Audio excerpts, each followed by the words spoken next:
Motorsports. This is my 2020 Jeep Gladiator. Come check it out.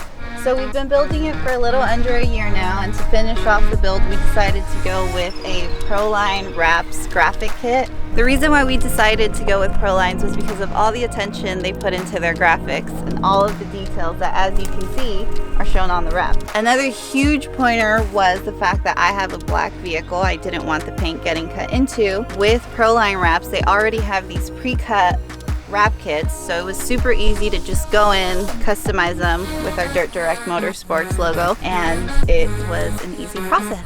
I'm super happy with how it turned out. I would not have chosen any other company and can't wait to get it out there on the trails.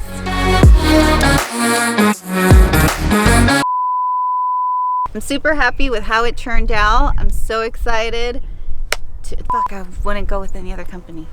We decided to go with Proline Wraps. Just because of their attention to detail, and I went blank.